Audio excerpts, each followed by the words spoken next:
All right, we're live. So let's see if my audio is better this time. Okay, so I got to go over to Twitter, and actually delete this post. We had a little problem with the audio, so I had to kill my last live link, and now we are hopefully started back with sound. Awesome. So welcome back to Dapp University. So today we got a lot to talk about. Some major news for Ethereum. Yeah, we've been talking about this some on the channel in the past, how, Visa had been looking at Ethereum as a potential, integration to put into their platform for crypto payments. And we got news that is going live. Okay. So we're going to talk about that, why it's such a big deal. Talk about some other news. There's some FUD that was kind of happening over ETH, around ETH over the weekend. It's kind of funny how all this stuff tends to line up. Okay, we're going to talk about some patterns that emerged there, whether you should worry about any of this or not. Look at the cryptocurrency prices today, and a lot more. So before we get into that, if you're new around here, hey, I'm Gregory, and on this channel, I turn you into a blockchain master. So if that's something that you're interested in, then smash that like button down below for the YouTube algorithm and subscribe to this channel. And if you want to learn how to become a blockchain master step by step, start to finish, then head on over to dappuniversity.com/bootcamp to get started today. All right, so we got people jumping back in the chat here. We got a lot of people here. So Game Elevator, Nardia, Infamous Arturo, Half the Calories, Robbie G, Joe, Eric. Awesome, welcome. So let's definitely jump into this first crazy news for ETH, which is Visa becoming the first major payment network to settle transactions on top of Ethereum. So I'm adding my editorial to the headline here, but I'll just show you what I'm talking about. So we can reread that as the title actually says. But Visa becomes the first major payments network to settle transactions in USDC coin. Now, USDC coin is built on top of Ethereum. And we also have clarification that is the blockchain right here. So let's talk about this. So again, earlier this year, during these live streams even, we were talking about, Visa looking into adding cryptocurrencies to their payment networks with Ethereum, okay? But here we have clarity on what this is. So today, Visa announced a major industry first in bringing the world's, it's hard to read this thing right here, worlds of digital and traditional fiat currencies, the use of USDC coins, so USDC, a stablecoin backed by the US dollar, to settle a transaction with Visa over Ethereum, one of the most actively used open source blockchains. Visa is piloting the capability with Crypto.com, or piloting the capability of Crypto.com, a Visa partner, and one of the world's largest crypto platforms. So, and they plan to offer USD settlement capability to additional partners later this year. So I also saw some really good bullet points on this on Twitter here. I want to go through those right now, rather than just skim the entire article. This is a really great list. So let's see here. We just saw this point. So yeah, this is a massive turning point for mainstream crypto adoption, of course, because it's Visa. I mean, this is a massive payment network. Okay, we've been talking about this a lot in the past. Like, why would they even want to use crypto networks in the first place? We've been talking about why stablecoins are such a huge deal for lots of reasons. They reduce settlement time. The fees can be better long term. We'll talk about that here in a minute. We'll get to some of those points. But first of all, it's just massive validation for the technology itself. Of course, this is just an experiment, right? We're not talking about like tomorrow everybody's credit cards are just run by Ethereum. That's not what we're saying. But the fact that they're taking this seriously, doing these experiments, and it's clearly the sign of something bigger to come down the road. We don't exactly know what that is, but this is a huge step in the right direction. Massive validation. So with USDC being the fastest growing dollar digital currency in the world, connecting its use to existing global networks will accelerate its adoption as both a store of value and a medium of exchange. Crypto dollars for the win. Again, this is exactly what I've been saying. Stablecoins, I think, are going to be huge for cryptocurrency adoption. So what does this really mean, right? What's the big deal here? What's the benefit? A customer who has USDC in a wallet and a card attached to their wallet. So basically, if you have an Ethereum wallet, you hold a card. These things are linked together. They can spend at any Visa accepting merchant. Basically, so if you have USDC coin and you have a card, you can go to Starbucks, swipe it, and pay with USDC. At least that's my understanding from what this says here. So then the USDC is settled in the transaction with the Ethereum instead of the legacy banking system. So that's also I've been talking about why stablecoins are big, because it offers improvements to this legacy financial system. So he's saying for Visa, the big benefit here is this means they get the money as fast as blockchain moves funds. So that's an improvement. Without reversal risks, there's no chargebacks on the credit cards. If you're a merchant, you ever had to deal with these headaches of like chargebacks, that's huge. Without time delays and cost of SWIFT, ACH, etc. Huge. That's another big benefit of moving away from the legacy financial system.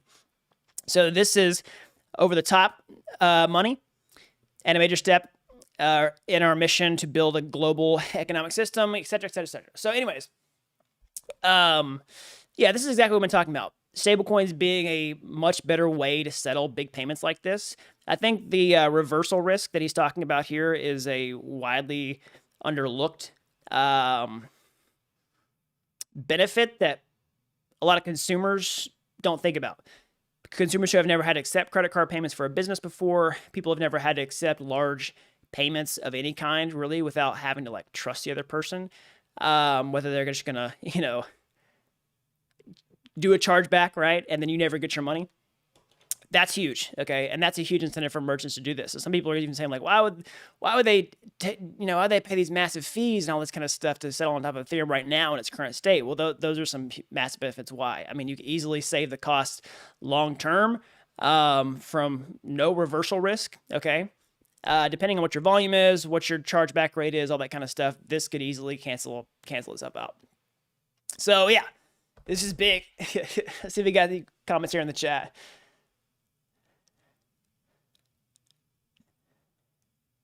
Somebody says ETH was just used for a test. They'll most likely use Algorand or Solana. No, I don't think so. So anyways, yeah. Now let's look at this. Let's talk about some connections here, because it's so funny. I wasn't that connected to the news over the weekend.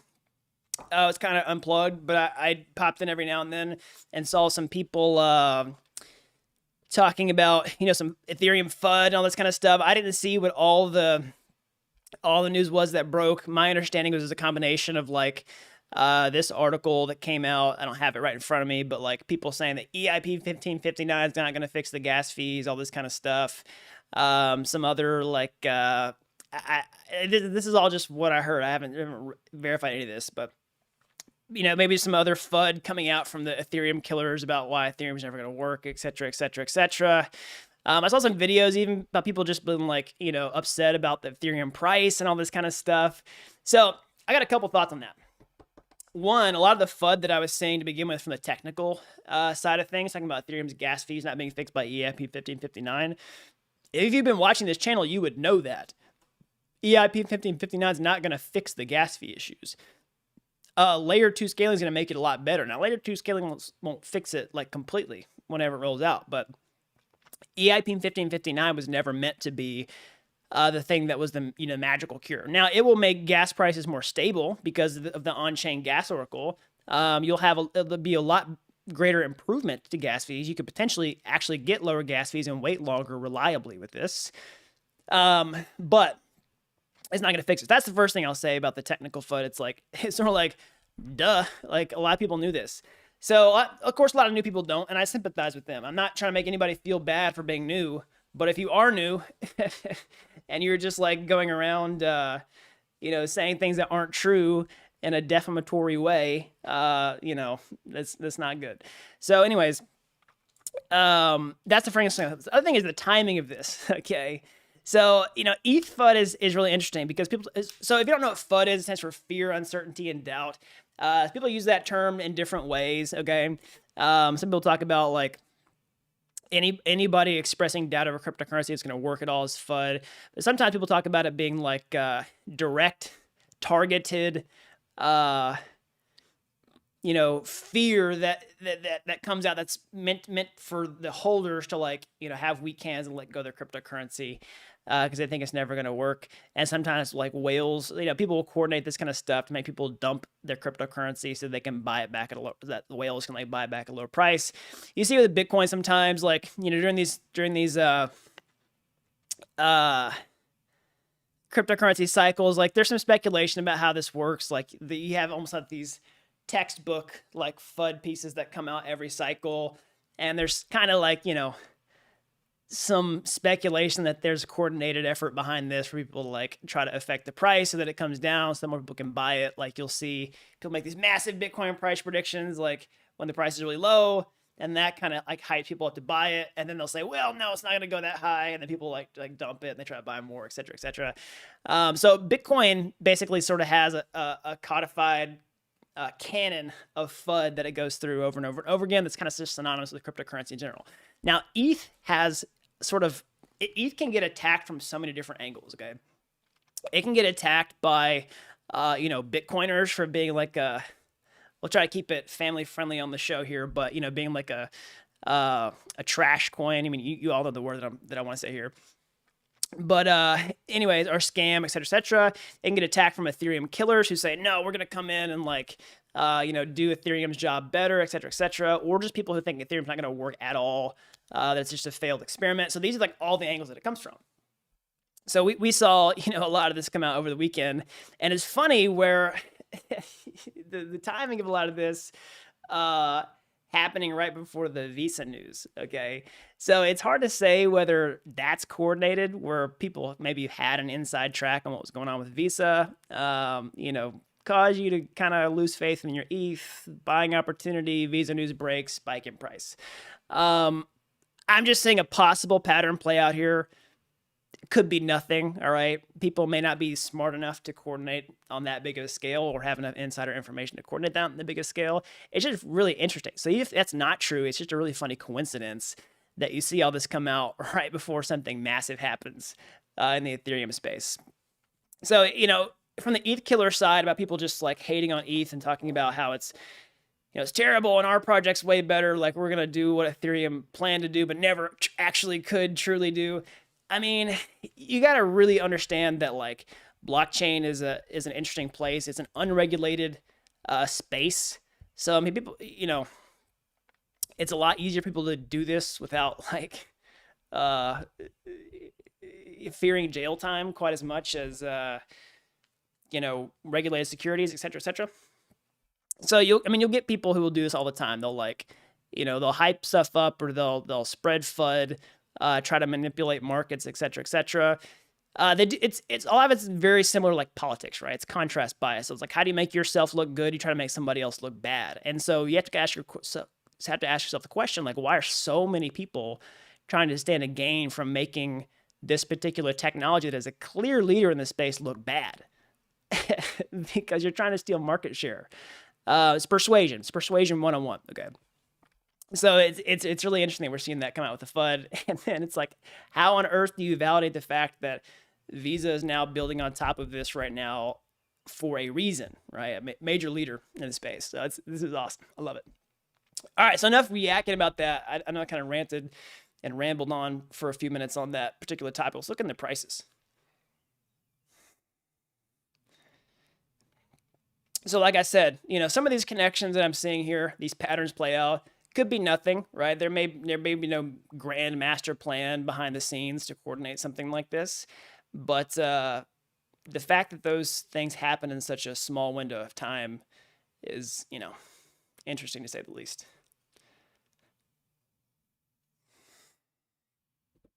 Somebody doesn't love my rants. Okay.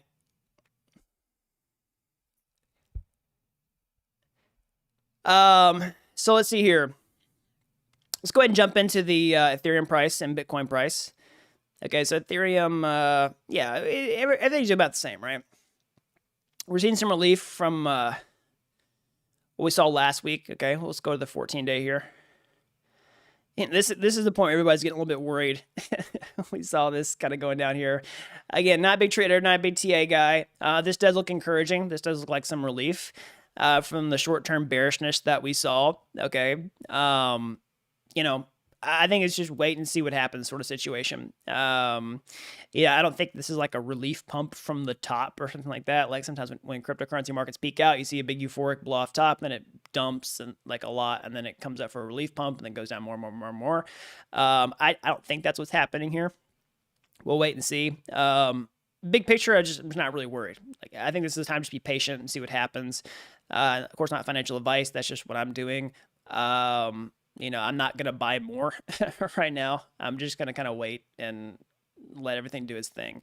Now, with the ETH price, like I said, a lot of people were kind of spreading FUD over the weekend, like really worried about what's going to happen with ETH. Why is it underperforming? Is it manipulated? Blah, blah, blah, blah, blah. Honestly, like,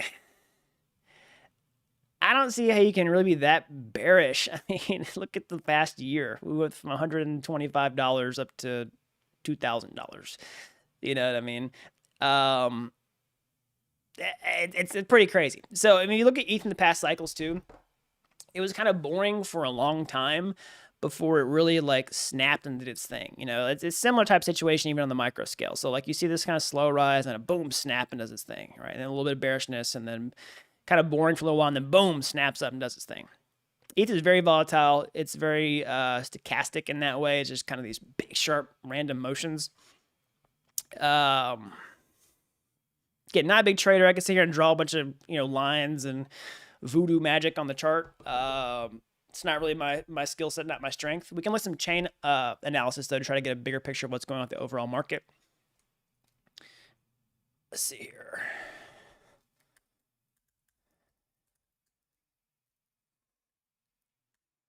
I do like chain analysis quite a bit because you can trust it a lot more. I mean, you have to trust the people who are providing the insights to the chain, but I mean, if you want to do your own chain analysis, you can. I'd rather just use a service for now that does it. But I like the transparency of seeing what's happening on the blockchain itself to try to draw some of these insights and get an idea of what's going on. So sorry, I got to log into my account 1 second.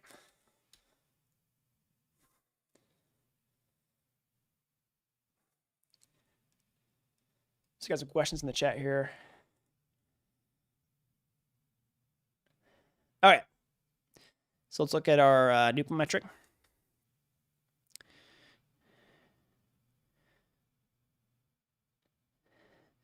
So yeah, this is good actually. So the Nupa metric actually, I don't know why this does this. Hold on. So the Nupa metric is looking good. So it actually fell. Did it go lower? Let's see, 0.6. So it fell about to where it was before. I think I called this out in the last live stream where it's cool to see this Nupa metric reset because you can see the relationship of the actual price of the cryptocurrency to where the metric sits itself. So again, we went down to 0.66 here at the price of $45,000, down to 0.67, which is it's about the same, okay, at a price of $51,000. So you can see actually a pretty big spread. The Bitcoin price, about $5,000 difference. Where it's about the same Nupal value, okay, which is cool. So again, the Nupal value kind of gives you an idea of how much of the network is in profit, you know, unrealized profit minus the loss, so net.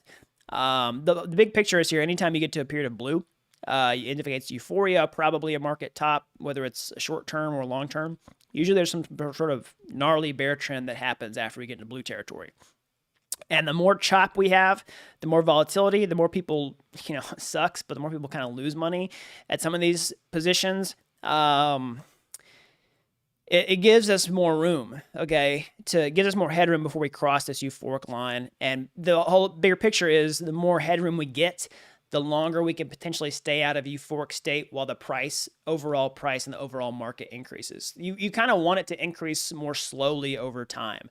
I know a lot of people get into cryptocurrency for fast gains, but you have to think about that in relative terms. I mean, if you can make, you know, 20x in a year, that's absolutely insane compared to other anything else. You know what I mean? I know some people wouldn't get into crypto and make a 20x in a month. You could do it, but I would way rather for everybody to just sort of strap in and get these massive, relatively short-term gains, where a lot of people can do it rather than just, you know, try to change lines at the grocery store really fast. That's a losing strategy for a lot of people. Okay, so that's all I think about the markets right now.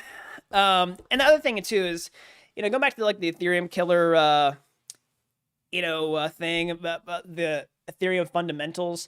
I did see a video last weekend. Let's look here.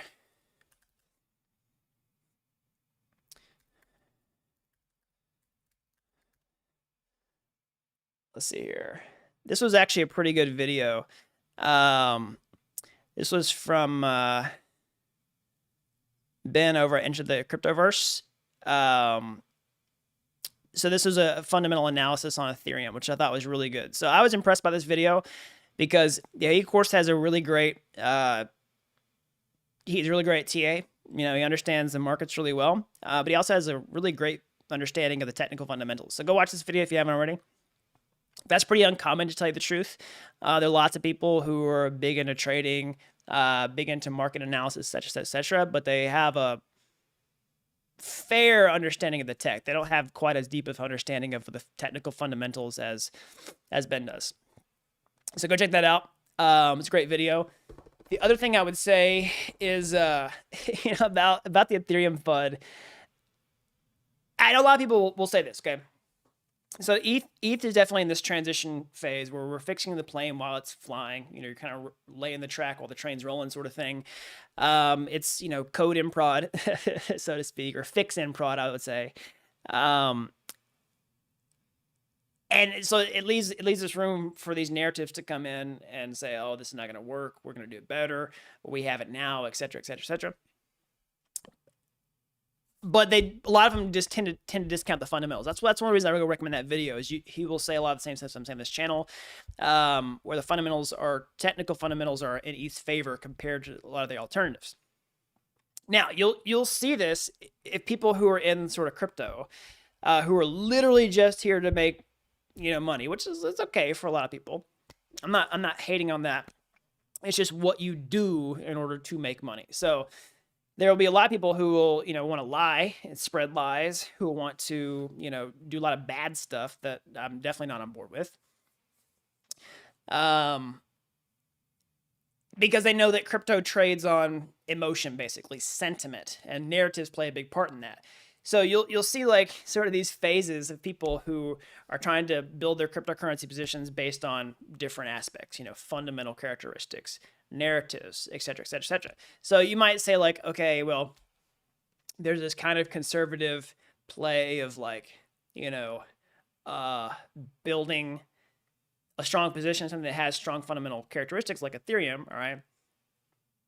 But then you'll have people who like try to play it up a level and say, oh, technical fundamentals don't matter. It's just about what the hot narratives are, and I'm going to trade the narratives. So some people like genuinely know that the technical fundamentals are in ETH's favor, but they don't care. They know that like narratives are hot enough where there's enough new people in crypto who don't understand and can't tell the difference, and will literally just follow narratives blindly.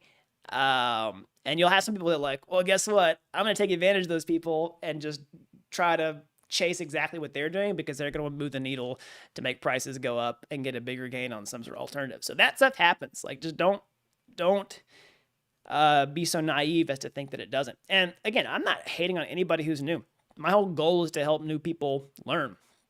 What I do have a problem with is people come in and try to trash things when A, they don't understand, or B, they do understand, they do it anyway. That's my biggest problem. So I got some questions in the chat here.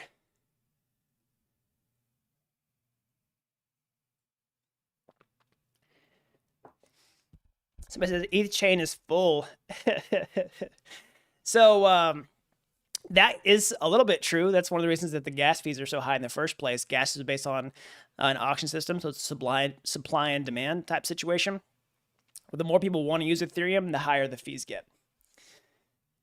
But we do have lots of solutions coming down the road with layer 2. Some of those solutions got pushed back. I gave my thoughts on that last week. Kind of bummed about that, but yeah, they'll be here soon enough. Somebody says, will MasterCard get FOMO soon? That's a good question.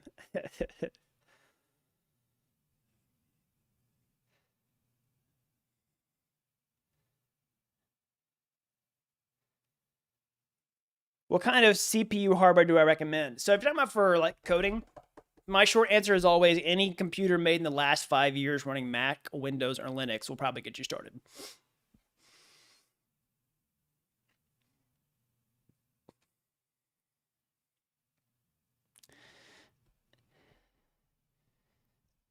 Somebody says E2.0 on Coinbase now, so I haven't checked that out.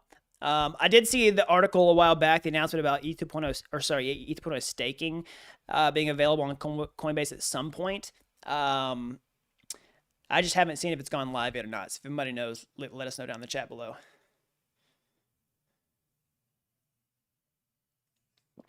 How to track all transactions performed on a database, adding, validating, appending blocks.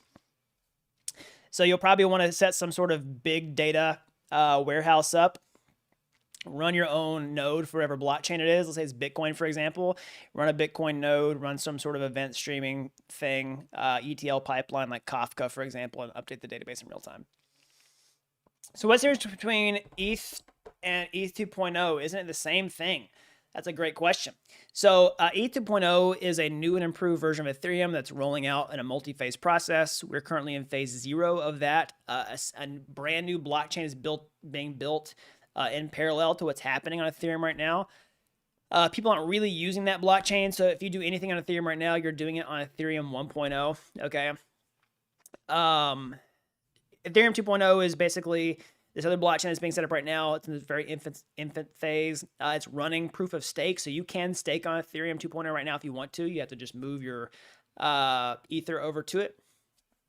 Run your own validator. It's a lengthy process, et cetera, et cetera. But the long story short is they're going to get merged together, relatively soon on the grand scheme of things, right? And we're going to have this new improved version of Ethereum 2.0, and then the last phase will roll out.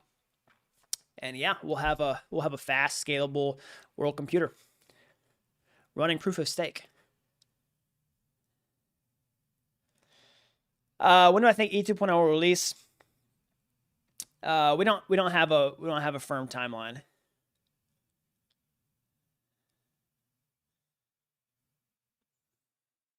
But that being said, the thing I like about Ethereum 2.0 is the Ethereum community is an open system. So if you want to go actually audit the progress of ETH 2.0, like you can go sit in on calls. You know what I mean? Like, I know that sounds like super boring, but the whole idea is that if you want to, you can, and that leaves room for people to actually audit the progress rather than just like, completely trust that it's being built behind closed doors or something like that.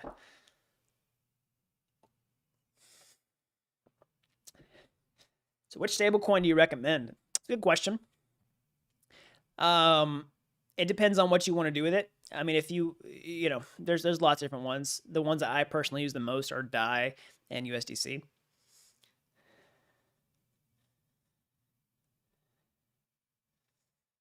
Are ARB still profitable? How to implement L2? Yeah, ARB is still profitable. It's very competitive, but it is.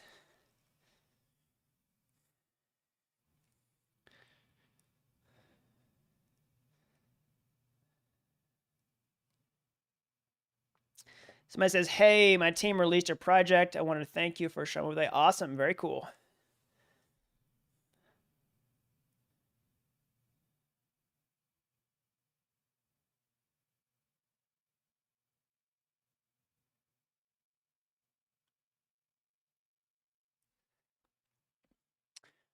All right, so that's all I got for today, everybody. I'm going to go ahead and wrap it up here. As always, smash that like button down below for the YouTube algorithm. Subscribe to this channel if you haven't already. That really helps these videos out so more people can learn about blockchain. If you like these videos, you're as fascinated with this technology as I am, how can you get started today? You can go to my YouTube homepage. You can find any of my free courses there, like Udemy courses, but they're totally free. If you like those, you want to take the next step, or hey, maybe you want to take a master's shortcut entirely. I can show you how to become a blockchain master step-by-step, start to finish, over at dappuniversity.com/bootcamp. Okay, you don't have to be an expert to get started today. I thought people with zero coding experience become real-world blockchain developers in a matter of months. All right, so that's all I've got. And until next time, thanks for watching.